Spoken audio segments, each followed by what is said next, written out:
Virginia DEQ Brownfields Program Coordinator. If you're doing work in Virginia and you don't know me yet, after this, let's get together and chat. There's one of me that covers the state, so you probably should get to know me if you want to know where all the cool places to eat and grab a beer are. For today, we have brought NJIT and EPA together for a Virginia-focused training called Mining for Grant Goals, Tips and Tricks from the Experts. You're not going to hear a lot from me today. You're going to hear from these two experts. But it is a training for Virginia, but it really is relevant to anybody. So everybody outside the state, welcome. And you're going to learn a lot in a short time, hopefully, and at least meet the right people to ask questions to. To get us kind of warmed up, usually I would have you do something silly if we were face-to-face, which we prefer. But 2020 just kind of threw us a curveball. So I'm going to have folks go to the lower right corner and look for the little megaphone that says feedback. And if you are participating today and you think you're going to be writing a grant proposal, either for your community or for other communities if you're a consultant, click yes. If you don't think you're going to be writing one this year, click no. A lot of times folks really take a year to get kind of motivated to tackle this project, so it's good to know. And if you haven't talked to me and you're a yes about your project, just let me know, because you're going to need a support letter from me before it's over anyway.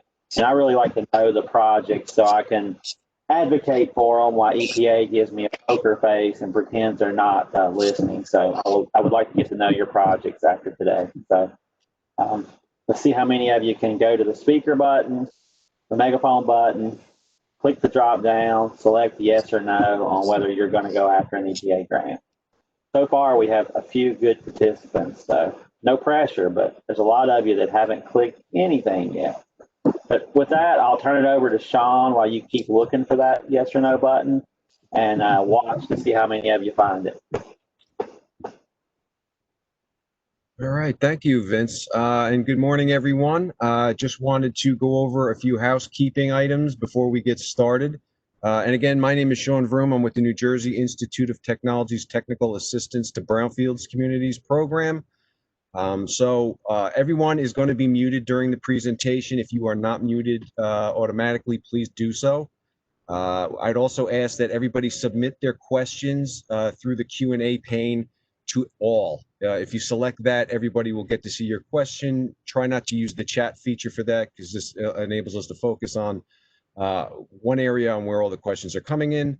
And then all these slides that you're going to see today will be made available once this is completed.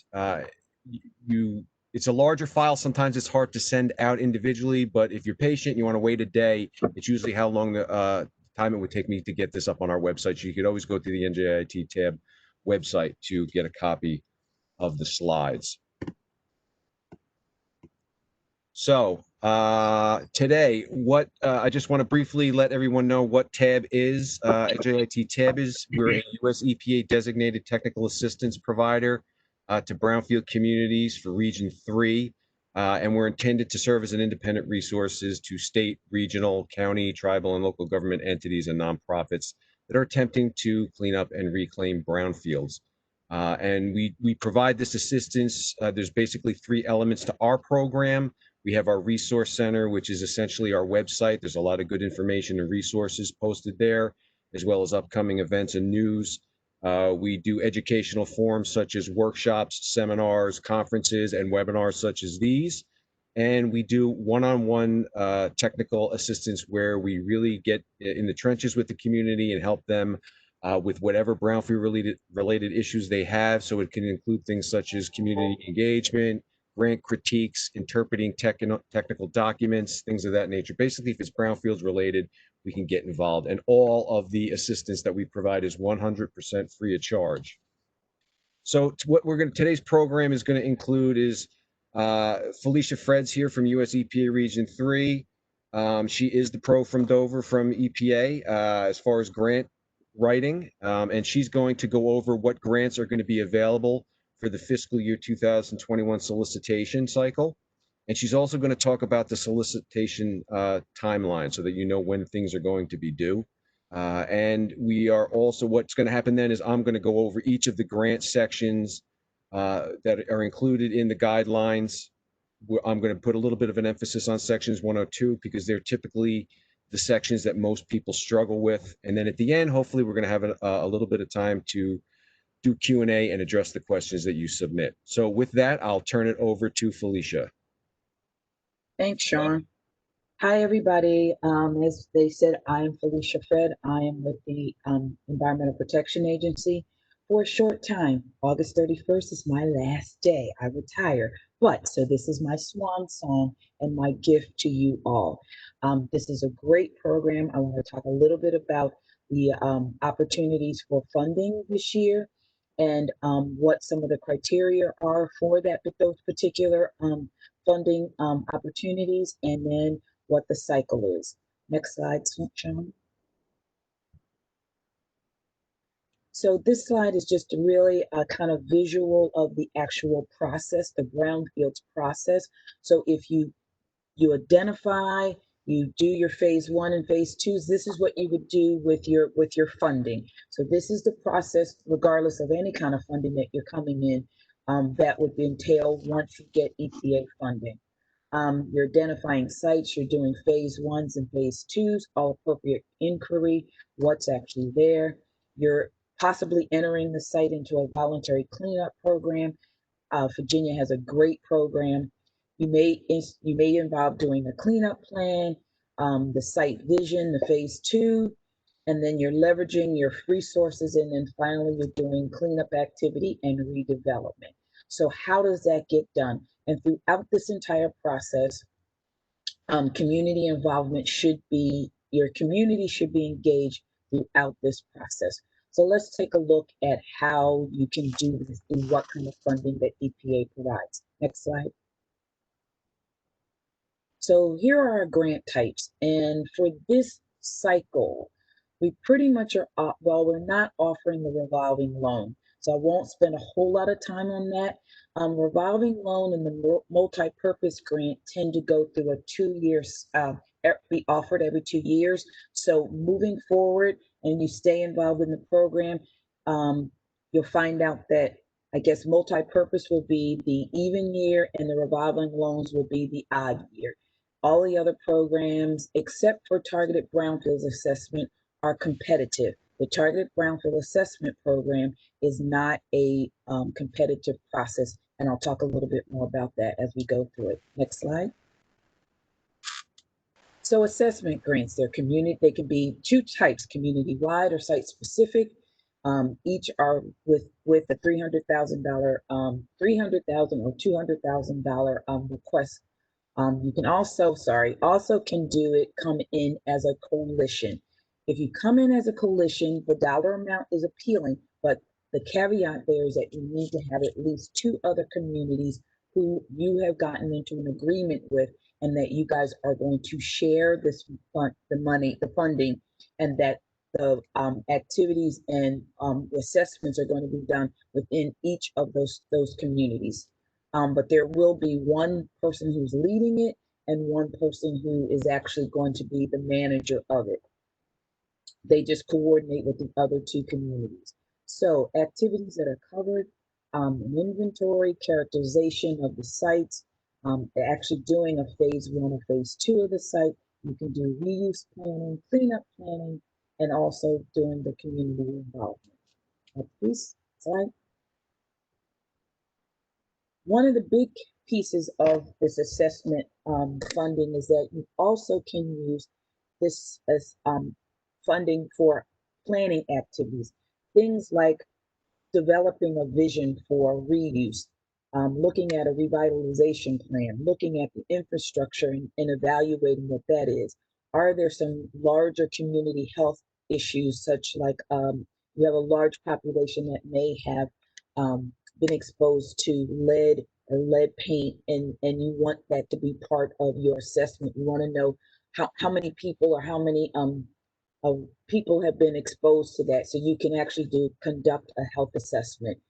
You can do market studies. You can look at things like land use assessment. So keep in mind that you can use this funding not only just to do a phase one and phase two, but also for a large part, you can use this funding for planning activities, which will jumpstart you into moving forward as you get through this process. Next slide. So another funding source is a cleanup grant. With the cleanup grant, you can get funding up to $500,000 per site, up to 3 sites. The difference between this one and the other one is this is actually you're moving dirt. It is what it actually says. You will have to have a 20% cost share, but it can be wavered. The period of performance for all of our for assessment and cleanup is for 3 years. Again, you can use this funding for cleanup activities, actually moving dirt and soil and getting it ready, reuse planning, and as I've said at the beginning, community involvement is always a part of all of our grants throughout the process. Next slide. I'm just going to talk about this. We do offer revolving loan this year. This is not a funding source, a pot of money that's going to be available. So we're going to leave the slide in it. I'm not going to take the time because I have 9 minutes and 11 seconds to go. Next slide.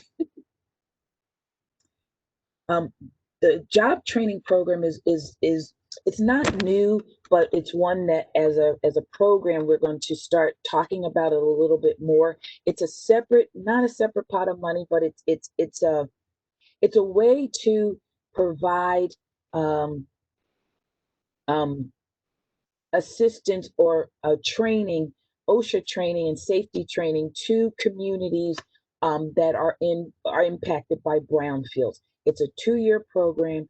It is roughly $200,000. What it does is it actually trains and places unemployed residents in communities impacted by brownfields. So it does involve coming up with a curriculum and being able to do the curriculum and then also provide an opportunity for the residents who have been trained and who are successful getting through the program to get them employment and jobs. This RFP was posted about 2 weeks ago, so it's going to end probably in mid-October. If you're interested in that, I encourage you to contact Gianna Rosati, and you can get that information from Vince Maiden. Next slide. So the other program that we offer, it's not a program that we offer, but this is what we provide to the states. And each of the states get a pot of money that's non-competitive in order to run their brownfields programs. So things like the Virginia program, they come in and EPA gives them a pot of money, if you will, to run their brownfield state program, to run their voluntary program, voluntary cleanup program, and the likes. And that program is actually then supported by EPA. Next slide.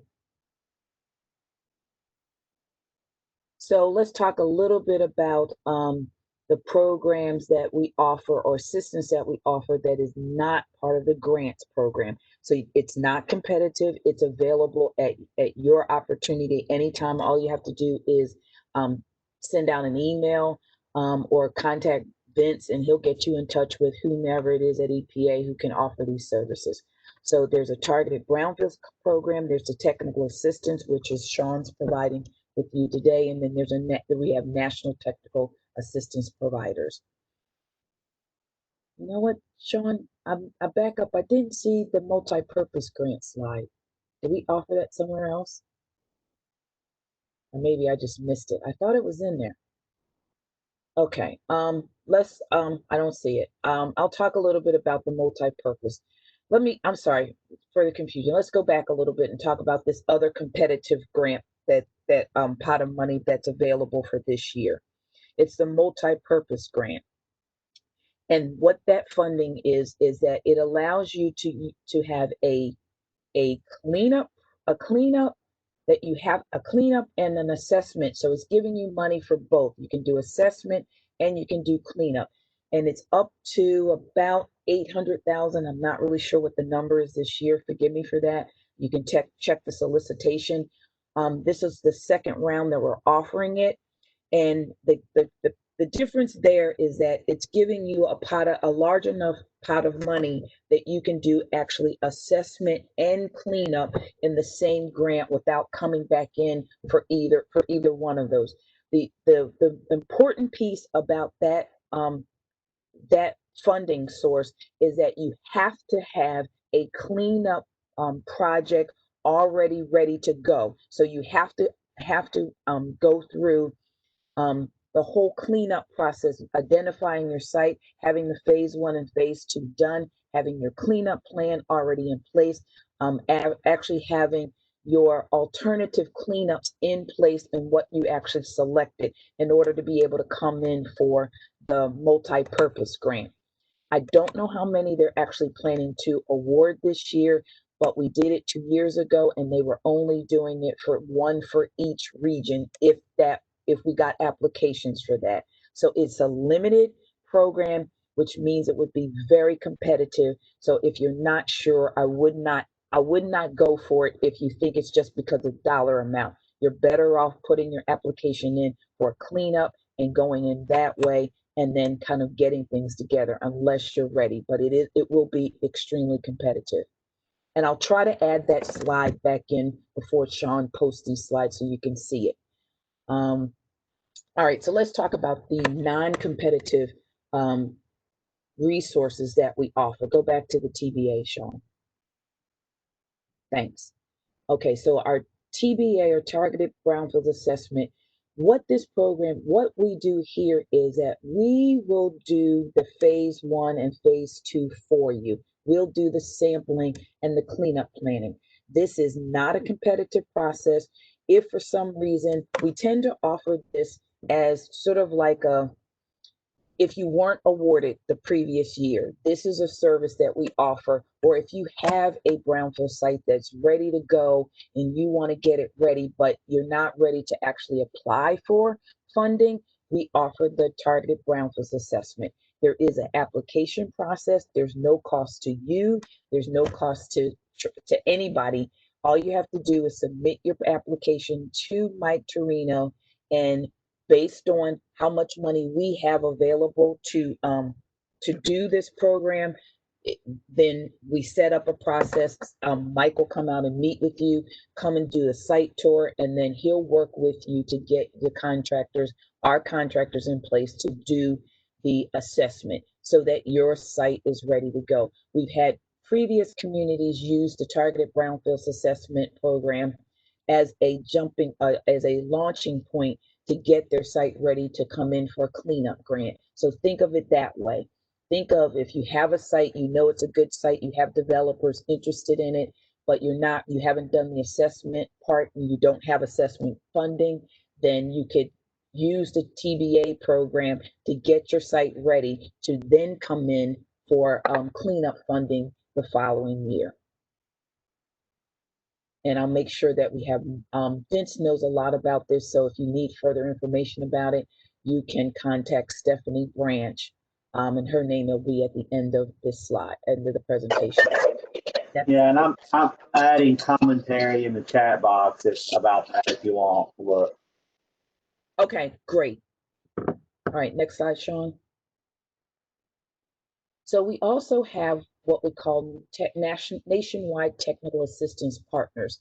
And these are partners that will help visualize what it is you want to do in your project with your brownfield. We have a program called Groundwork USA. It helps to support equitable development.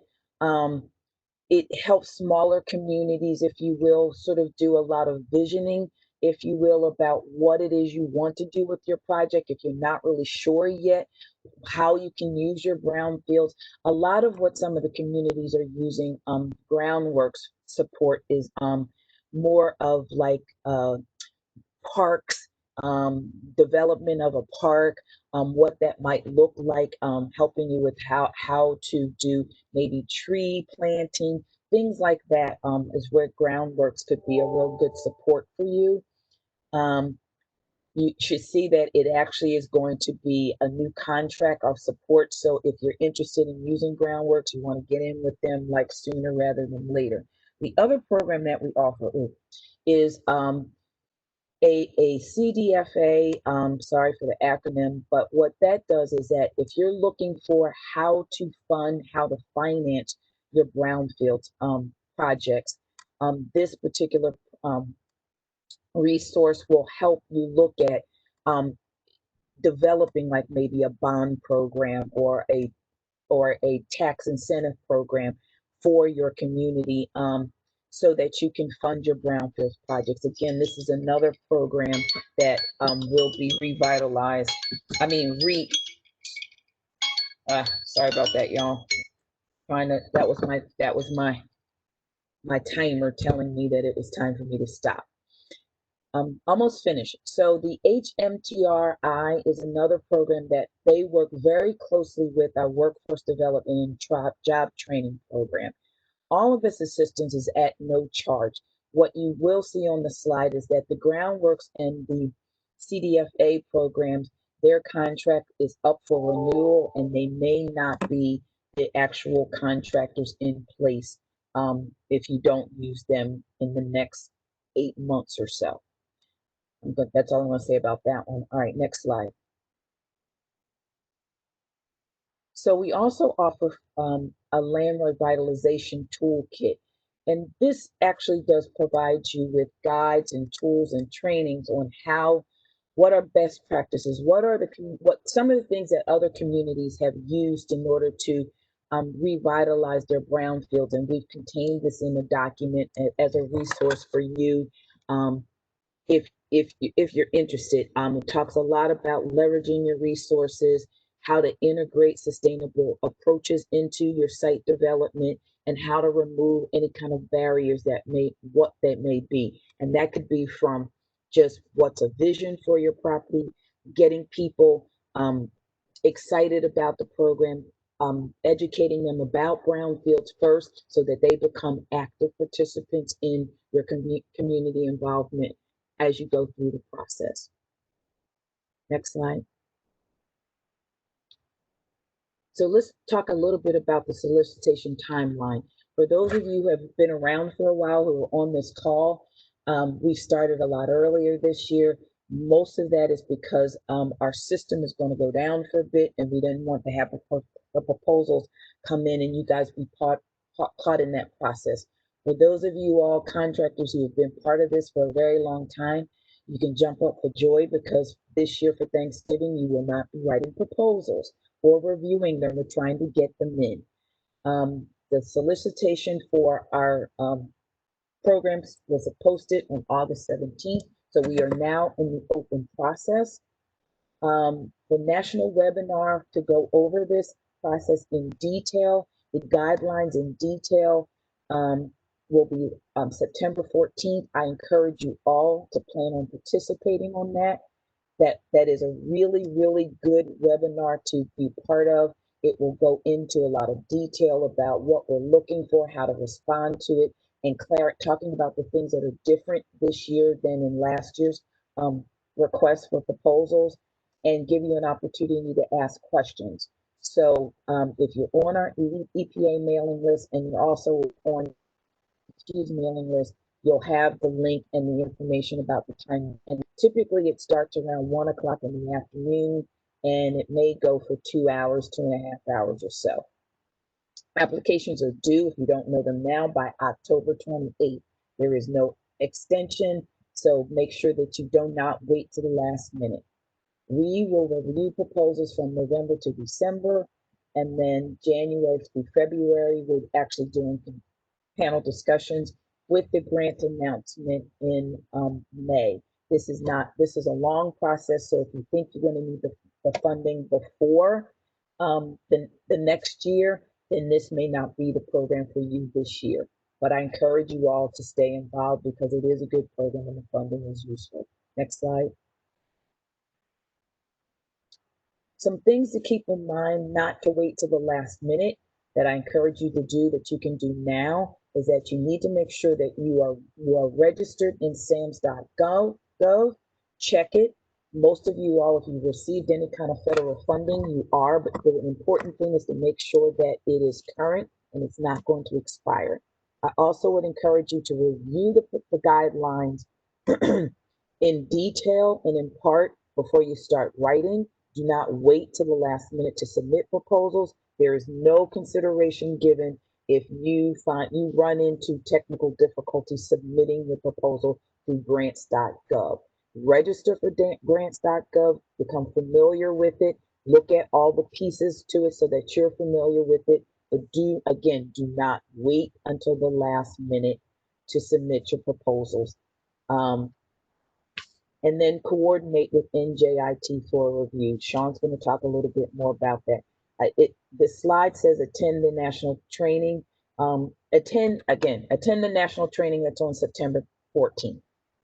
I think that's my last slide. Thank you very much. Sorry, I ran through it so fast. Thank you very much. Felicia, real quick, make sure, folks, you have your EIN and your DUNS number and everything matches up with the entity that's applying for the grant. Those are things that get you kicked out of our threshold review and not even a fair chance at winning your grant. So that administrative stuff is very important. Yes, thank you. I appreciate that. I meant to say that. Just make sure everything is current with all of those processes before you apply, because it could stall you from getting there. And start setting up to your community involvement. If you haven't started that yet, start looking at who your partners are, get those letters in, and then work with Vince to get your state letter from him. Those are things you can do like now, so that those are pieces that they're happening while you're working on your proposal. I'm turning it over to you, Sean. All righty. Well, thank you very much, Felicia. And for everybody attending, you can say that you got a chance to see Felicia's last performance. We're sorry to see her retire, but we're happy for her as well. So what I'm going to go over are the grant guidelines. I'm going to cover sections as they relate to the 3 grants that are available this year. There's 4 sections to the Brownfields grant application. It includes the project area description and plans for revitalization, and that's basically where you're going to discuss where your project's located and what the project area is like. The second section is community need and community engagement, and that's essentially where you're going to discuss how you plan on engaging your community and what some of the gaps and vacancies in your community needs are, and how you're going to fill that. So, and that may include things such as food deserts, public housing, etc. And then the third section is task descriptions, cost estimates, and measuring progress. And this is really the nitty-gritty of what you're going to be doing with your grant, and how much money you're going to need for each task, what your deliverables are, and how you plan to meet and track their delivery, their completion. And then there's section 4, which is programmatic capability and past performance. So this is, you're going to talk about how you've managed your grants successfully in the past. So this is the section where you get to toot your horn on how great your organization is and how well you're going to run the grant. So when we look at these guidelines, the first 2 sections are more the essay content of the application, and sections 3 and 4 are the pro forma, basically meaning that they ask you the question, and if you provide the answer, you should do fine on points. The points are going to range from 160 to 175 maximum for the 3, and you can see the breakdown per section in each one of the boxes that I have up on the slide. And as I said, sections 1 or 2 that's the essay contest, and that's where most people struggle their grant applications. So let's go over some general tips. The number 1 piece of advice that I have for everyone is to read the guidelines and read them carefully. EPA takes great effort into putting them together, making sure that they're comprehensive. So take a look at them. Make sure you look at the ranking criteria as well as the evaluation criteria and understand the difference. You want to use the outline that they provide in the guidelines. Don't get creative. Don't make up new headings. Don't make up a new outline numbering system. It just makes the reviewer struggle. And a happy reviewer is a generous reviewer. So keep that in mind. If you don't know what something is, don't just skip it. Go to EPA's frequently asked questions. Chances are somebody's had the same issue or struggled with that question prior, so that information should be there. You can also reach out to us, NJIT Tab, and we can help you work through that. Be kind to your reviewers. You want to minimize the use of acronyms, technical organizational jargon, things of that nature.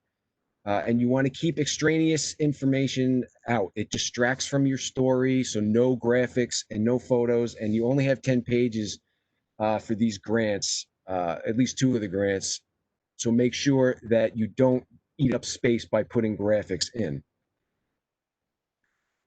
Some more general tips are don't use hyperlinks other than sourcing where you got your data from. So don't reference, okay, well, we have a high incidence of cancer. Go to this link and see what those numbers are. No reviewer is going to hit that hyperlink and go to that site. You put the number in and you use the hyperlink only to source the data.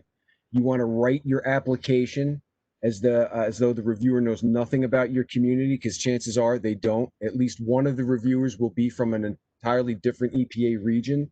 So you don't want to be, you want to be as descriptive as possible. You want to get an outside editor who has limited knowledge of your project to read and evaluate your application. Sometimes when you write an application, you get so close in, you can't see the forest from the trees anymore, or it may be an application that's written by multiple people. So when you get an outside editor, they can find out where the continuity problems may be and what information you may be missing. I would also recommend that when you have that person review the application, that you put a set of the evaluation criteria in front of them. And then lastly, you want to read and evaluate any application that's written by a consultant. Remember, it's your story. So you want to make sure that you've, provided them with the information to compile your story, and all the relevant information and data that you will need to your consultant. But again, read it and make sure that they're telling the story that you want told. So let's go to the first section. And again, I'm going to focus heavily on sections 1 and 2 of the guidelines.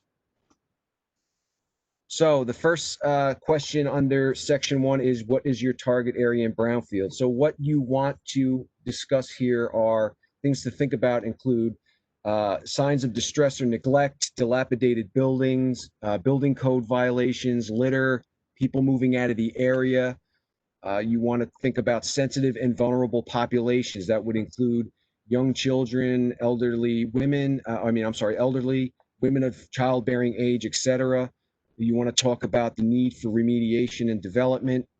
You want to delineate your target area or areas. So use boundaries. Don't just say, well, we have our target area is in the eastern portion of so-and-so city. You want to say it's bounded by this road, this river, this rail, whatever, however it lies, just to give that person a good feel for what they're looking at. And then you want to carry your issues in target areas consistently through the proposal. So don't mix and match. Be consistent. When you start to focus on your redevelopment area, make sure you're referencing the areas that you described in your target areas.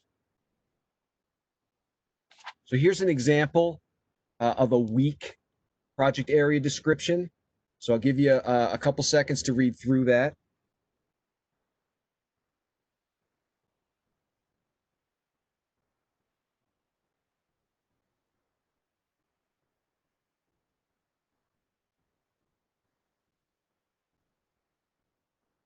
Okay, so what you can see some of the problems with that example that I just showed you are that there's no background on its cultural and industrial history. There's no clear discussion of the town's conditions or situation, and it's not tied to its past. There's no clear delineation of the brownfield challenges, and there's no description of the target area boundaries. So on the contrary, here is a strong example, and I'll give you a few seconds to read through this.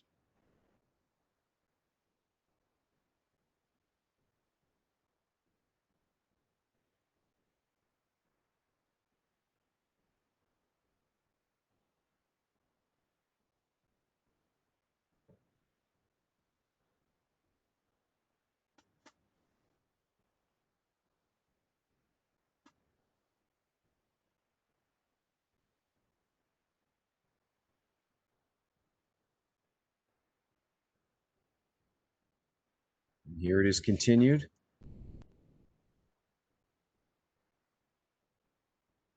So while you're reading this last section, essentially you can see that they provide the background on the cultural history and industrial history of the target area. They provide you with a clear discussion of the town's current conditions, and they tie that to their past. They clearly delineate the brownfield challenges, and they discuss the target area boundaries. So that's what you want to include in a strong application. So the next section under section 1 is going to be description of priority brownfield sites. So the things that you want to consider when writing this section are past and current land uses of your sites, the size of your property or properties, existing utilities in the area. So that would be gas, electric, things of that nature, access, roadways, rail, zoning designation, current site conditions. So that would include, when you describe the site, say, are there structures, are there buildings left on it? Is there a slab left on it? Is it overgrown? Just again, to give the reader a feel for what the site looks like. You want to identify why the sites were identified as priorities. So as Felicia mentioned earlier, under assessment or multi-purpose grants, you're allowed to do some planning activities, but you had to do some prior to applying for this application to delineate why you have how these priority sites came to be. So that may have been a town meeting, a visioning session. You may have derived it from going through some of your land use plans in the area, but you just can't have projects fall out of the sky. You have to explain why they're a priority. And again, for each site, you want to describe environmental conditions. So that would include contamination, wetlands, floodplains, whatever's on the site that impacts it.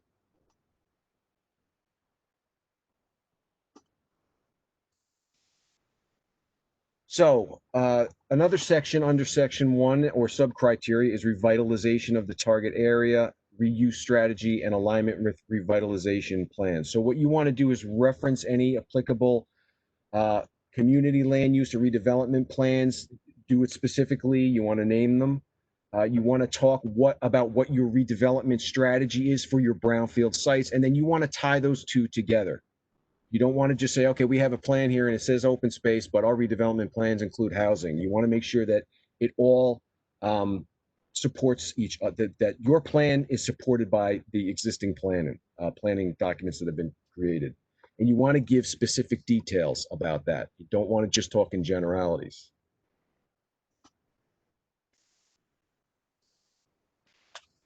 So outcomes and benefits of your reuse strategy. So you want to make sure that your outcomes meet the needs outlined in your project area description and community needs sections.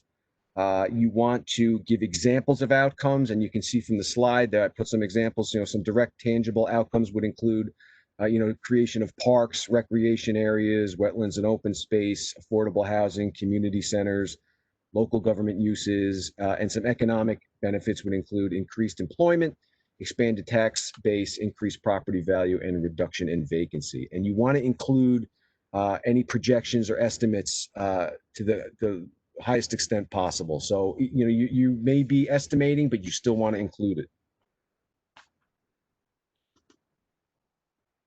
So continuing the outcomes and benefits and reuse strategy section, if applicable, and this has been in years prior, that you need to point out that the project is located within an opportunity zone, or that it will spur economic growth within an opportunity zone. And there's a new criteria. There's a new criteria this year that requests that, if applicable, you describe how your proposed project or your revitalization plans will promote the sustainable reuse of existing buildings or structures. So make sure you include that in your application. So strategy for leveraging resources. So the resources, you want to think about using a table to do this. It can save you a little bit of space. It can also help force you to be more specific. You want to talk about your organization's eligibility for funding. You want to list the sources of that funding, and then you want to, and how much funding that may be. And you also want to list secured funding and how much. You also want to talk about existing infrastructure. So you want to state what infrastructure exists that can be reused. And basically, so why does EPA ask this question? they want you to affirm that you're going to be reusing space versus developing green space. So make sure that you include that information. And then we're going to move on to section 2.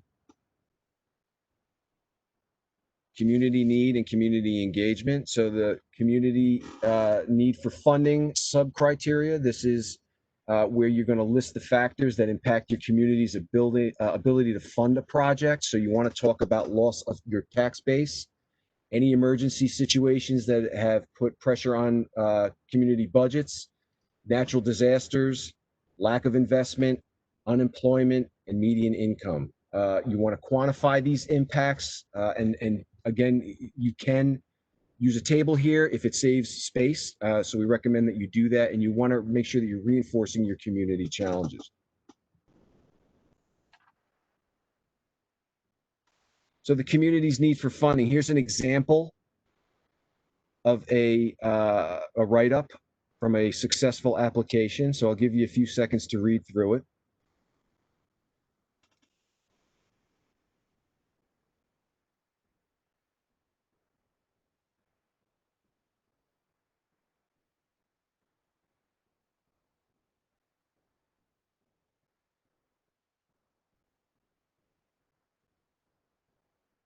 So as you read through this, you can see that they clearly state why the community cannot fund the project on their own, and it uses data to support the claim. So the next criteria is threats to sensitive populations. There's an addition to the criteria this year where you need to make sure you describe how the grant will address or facilitate the identification and reduction of threats to health and welfare of such groups. And this requirement applies to all the 3 sub-criteria under this heading, so you want to make sure you address it. So things that you want to think about for health issues, would include health issues that are impacting sensitive populations, the availability of health department statistics. You want to make sure that you get your hands on as much of that as possible. You want to identify and discuss potential contamination pathways. You want to, for welfare issues, you want to talk about social negatives such as crime, vandalism, illegal dumping, people moving out. You want to discuss abandoned properties, community disinvestment, and burden on municipal services. So here's another example of a good or a strong health or welfare of sensitive populations section. So I'll give you a few seconds to read through it.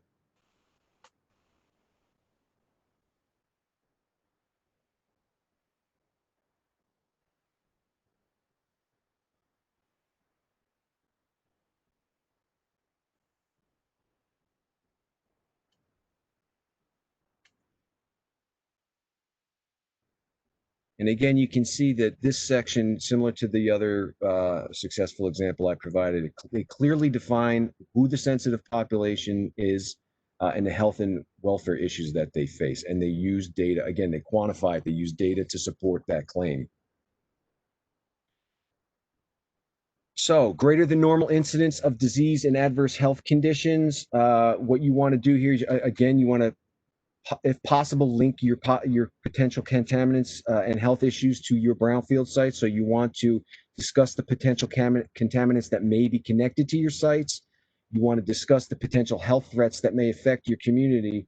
And that would include things such as cancer, asthma, birth defects, blood lead levels, obesity, or anything else that fits your story. And you want to make sure that you make the connection as much as possible. You want to use hard health data that fits the community, and you don't want to necessarily use the examples that are provided in the guidelines. Again, make sure it fits your community and your story. And you want to keep in mind that you must explain how the grant is either going to help identify or reduce those adverse health conditions. Disproportionately impacted populations, things you want to think about here are going to be, you think about it as cumulative impacts affecting your target area. You want to talk about lack of job opportunities, access to services and or transportation. You want to talk about zoning issues, food deserts, air pollution. This can be from transportation facilities, industry, could be incinerator that's located near your community, things of that nature. You want to talk about drinking water and soil issues, low property values, disinvestment, and remember that the grant, again, must be able to help identify and reduce those threats. So you have to move the needle with this grant. And now the community engagement section. This is one that people struggle with, have struggled with in the past. You want to discuss your community project partners. You want to talk about what their roles are going to be, how it's relevant and meaningful to your project. You just don't want to list names. You want to discuss how they will be involved in the selection, cleanup, and future redevelopment of the sites. So it's much more than just support. It's active participation. It's not about quantity. It's about the quality of those partners and the experience and efforts that they will bring. So again, this is somewhere a portion of the grant where you can use tables to summarize. It makes it easier for the reviewer. It saves space. You want to, some examples of community partnership involvement can include, they're participating in the cleanup project committee. They can talk to their constituency about the project. They can host public meetings, and they can provide technical assistance. And then you want to incorporate community input, and this is a big one. This is where I think most struggle with this one. You want to make sure that your plan is appropriate for your targeted community, and you want to make sure that you have an effective way to consider their input. Don't just do this for this. You don't want this to read as if you're doing it just so that you can say you did it. You want to make sure that you're going to take that feedback and input from the community and incorporate it into the project. And here's a new criteria under engagement. You need to discuss how your plans are going to accommodate social distancing as a result of COVID. So this is going to vary from state to state. Everybody has different restrictions. So here's an example of, here's a basic example prior to COVID-19 of what this section should look like.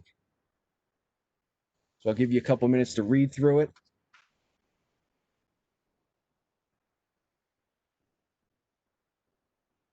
So you're basically, what you're going to add to this section is, alternative methods to in-person community engagement, if that's something that's going to be required for you. I know EPA is going to be releasing some guidance to help you with this. Unfortunately, this example I have is pre-COVID. We don't have anything post-COVID, but you want to think. I think the best tip I can give you here is to think about your community, its capabilities and capacity, and how to best reach them. So if a lot of this is going virtual, if your community doesn't have access to the internet, you're going to have to come up with something different. So that may be outdoor meetings. What that's going to look like, we're not sure. So you're going to have to get creative here, but it's something you are going to have to address. So on to section 3, which are your task descriptions, cost estimates, and measuring progress. So here, what you're going to include your description of your tasks and activities and outputs. You're going to include a project schedule. You're going to identify a project lead for each one of those tasks.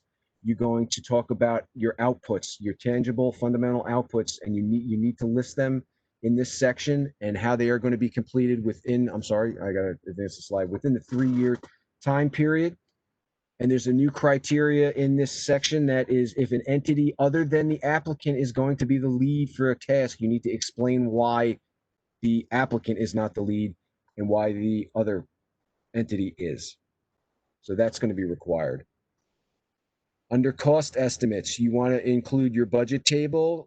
We suggest you use EPA's budget table, include a cost description, use EPA's budget format for that as well.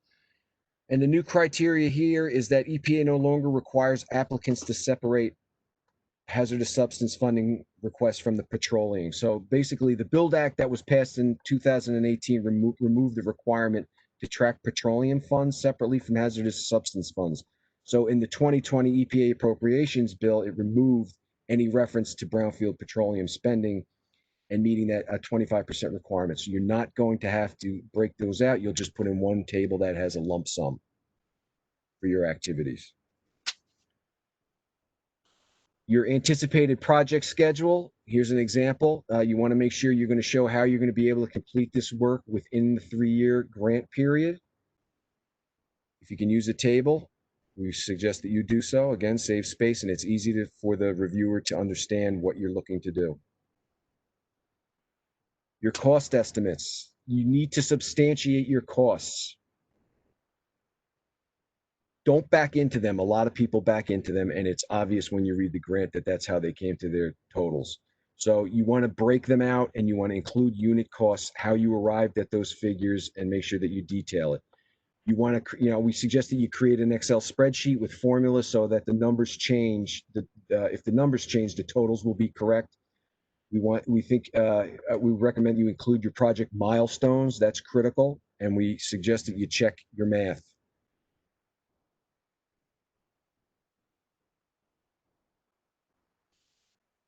So under your cost, here's an example. If you look on how to detail your cost estimate, so here is the detailed section.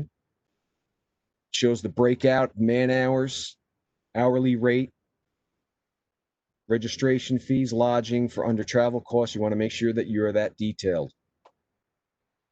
And then we suggest that you put those totals next to the task descriptions. This way, the reviewer doesn't have to keep going back to the table, the budget table, to figure out how much you're expending for each one of those tasks, and it helps them do a comparison of level of effort because you have listed under those task descriptions all the activities that you're going to be doing. So we do suggest you do that. It's not required, but we do suggest it.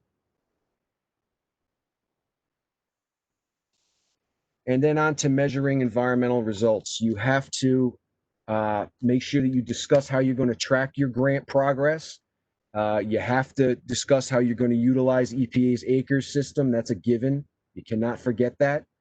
And you want to include any, whatever effective way or method that you're going to be using to manage your grant and to make sure that things are on track, and you need to discuss corrective measures if things start to go astray and how you're going to get everything back on track. So you want to make sure you include that.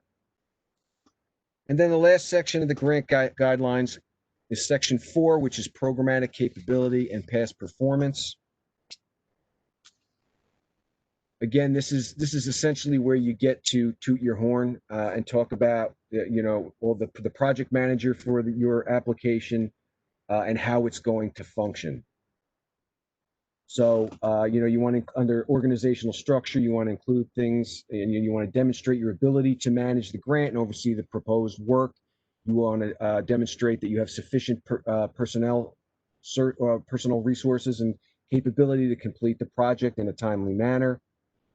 For assessment coalitions, you want to make sure you describe the proposed governance and decision-making structure amongst your coalition partners, and you want to describe your key staff, their expertise, qualifications, and the experience that they have.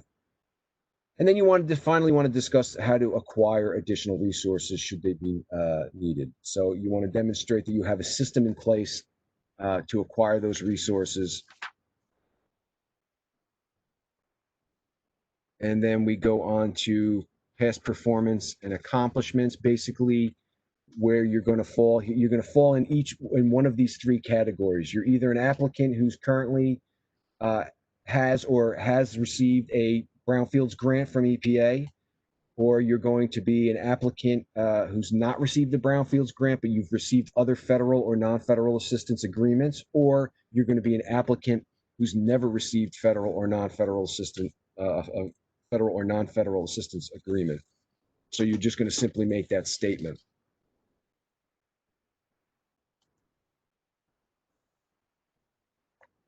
So if you look at this slide, you can see I put down some of the requirements that you're going to need depending on which category you fall within. So if you've had a past brownfield grant, you're going to describe no more than 3 recent grants.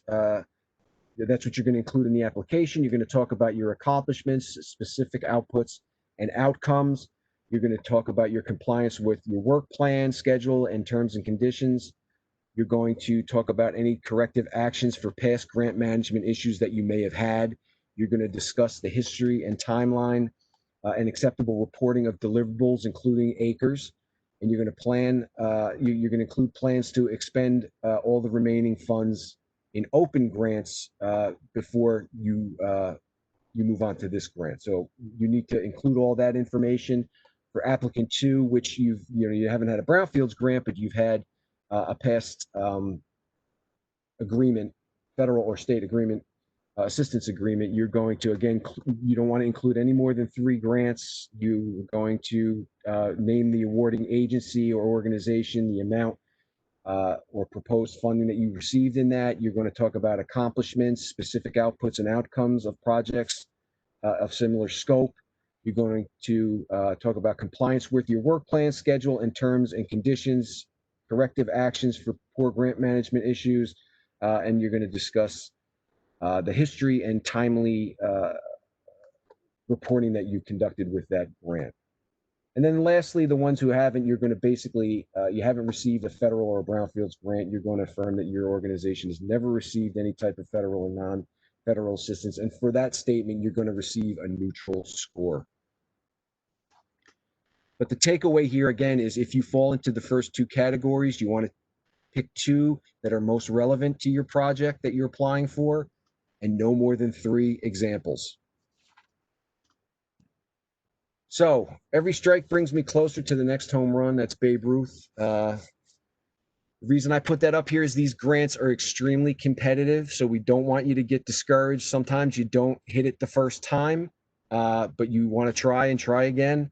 The cutoff for these is 2-3 points sometimes. So don't be discouraged. Keep at it. We're here to help you. So if you need any assistance along the way, NJIT tab can provide you with a free grant critique. You just need to contact us. And I just wanted to, before we get to the Q&A, go over some resources that are upcoming. We have, Felicia had mentioned earlier that US EPA's National MAC Grant Outreach webinar is going to occur on September 14th at 1:30 p.m. Eastern Time. So there's the link, or you can also join by calling in. There's going to be a Brownfield MAC grant preparing a competitive application webinar on September 30th. That's done by all the national tabs that provide assistance throughout the country. That's going to be on the 30th at 2 p.m. And again, there's the link for you to go and register for that event as well. The last thing I wanted to point out here is that if you go to the NJIT tab webpage under resources, you will find sample successful grant applications from previous years that cover all the varieties of grants. So I recommend you go there if you're starting out and you either need a good example of a section, or it's the first time you've written a grant and you want to get a feel for what it should look like in its entirety. I recommend you go to that site and our site and check it out. So at this point, I think we can open it up to Q&A. So Felicia and Vince, I don't know if you want to unmute yourselves. So let me Q&A. So I guess the first question we have is, can a TBA be used for a former closed landfill? So I guess Felicia, if you want to take a shot at answering that question. Sure. No, typically TBAs are not used to help you close a landfill. What it can do is, I don't know if that's feedback. Everybody's hearing it, but I am. Thank you. Typically TBAs are used because you have a site that's and or you have a developer and you want to get it assessment, you want to know what's there, and you want to look at how it can be used for and have a reuse plan. What I will say, landfills tend to be extremely large. So, but if you had a landfill already closed and there's a portion of it that maybe a developer is interested in, but you don't have any idea that's there and you wanted to get it assessed, you could come in for a TBA for that. But it's not used to help you. TBAs aren't used to help you do some of those things that are required by the state. They're used to help to kind of investigate what's there, how you use that site, get it ready for additional assessment, or come in for a cleanup. And one thing I'll say about the TBA is that the assessment that's done and the explanation that's done with the TBA, they become your property. We do not keep it, so you can use it as information for a prospective development or visioning as you move forward. Yeah, and Felicia, I'll add to it. I think in Virginia we have a lot of old closed landfills that are not subject to regulations at this point. And I think for those you could potentially use a TBA. We've had a lot of interest recently in solar on landfills, old landfills, and putting solar facilities. And the developers have some concern over the environmental. I think there is potential for TBAs or other Virginia Brownfields Assistance Fund grant money to help clear the environmental when you definitely know there's a developer interest on old landfills that do not require any current regulatory demands from the state or federal. Thanks, Vince. I read the question wrong. I thought it meant to close a landfill, but now I see it meant to close a landfill. And I hear there's a lot of feedback from my side, and I'm not really sure why. Yeah, it's hard to understand you, Felicia. Okay. I don't have anything open, but I'm going back on mute. All right, you sound clear now. Yeah, I don't know what happened. Okay. So that was basically that was the only question we had. I'll give everybody a few seconds if you have any further questions for anybody. While people while folks are thinking about their questions, because I know they have some. I keep mentioning the Virginia Brownfields Assistance Fund grant, and that is a fund that we have on a rolling basis to do planning and assessment grants for $50,000 and under. In those, you can do some remediation too. Those are available typically year round, as long as we have money. And then in November of each year, we try to have a remediation grant competition for up to $500,000 cleanup grants. It's fairly competitive. And there is a one-to-one match. But one good thing about you going after an EPA grant and getting it is often you can use your EPA grant as match for the Virginia Brownfields Assistance Fund. And the communities that have done that are basically doubling their money that they get from EPA. So there are some great reasons to go after an EPA grant. If you're on the fence about it, I say go for it. And if you don't win this year, you'll probably win next year. So I just encourage people that think they're ready to just go for it, and people that are not ready to start planning for next year. Absolutely. So I just wanted to put up while people are still thinking about questions, although somebody did put in that they wanted the links for the webinars put into the chat window. I will do that once we get through these, once I close out the slideshow, I will do that. So I just wanted to put this slide up. Like I mentioned earlier, NJIT tab does provide grant critiques. We do it, it's 100% free of charge. So we suggest you take advantage of it. Our deadline for our grant critique submissions is October 14th, and we're not doing that to make it difficult on anybody.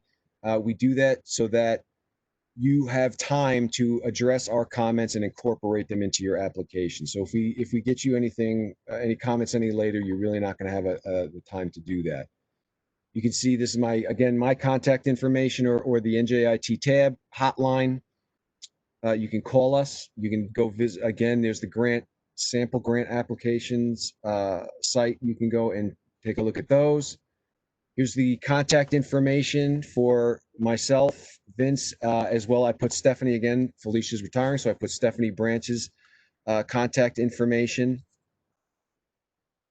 And again, I will make this webinar slides available on the NJIT tab website, or I will, if you send a request in to me, I will send them to you. Like I said, sometimes there's difficulty in sending such a large file. So let me go back now and add the webinar information to the chat. Yeah, and before we send it out, I will add that slide for the multi-purpose. I don't know how that got missed, but I'll make sure that that's in there before the slide presentation is posted. And so again, it's really important. This was by no means an in-depth review of the FY21 guidelines. This is pretty much like an overview. So if we can't beat it into your head anymore, you really need to plan to participate if you're serious about applying this year for the National Tab webinar on late September, and also to participate in the headquarters, EPA headquarters, September 14th webinar. That they're going to go through almost like tooth and nail each part of the guidelines and what they are this year. So what advice I can offer you now, if you're new to this process, to spend some time, like we said before, make sure your EIN number is current, make sure you are registered under SAMS.gov, and go in and get registered at grants.gov, become familiar with that. Those are the things that can trip you up after you spent so much time writing your proposal and getting excited. Do not wait to the last minute to submit it. And also to take this time now to, if you're not sure about your community and partners, get them involved in this process. Get their commitments on and think about what you want them to do and what you want them to offer.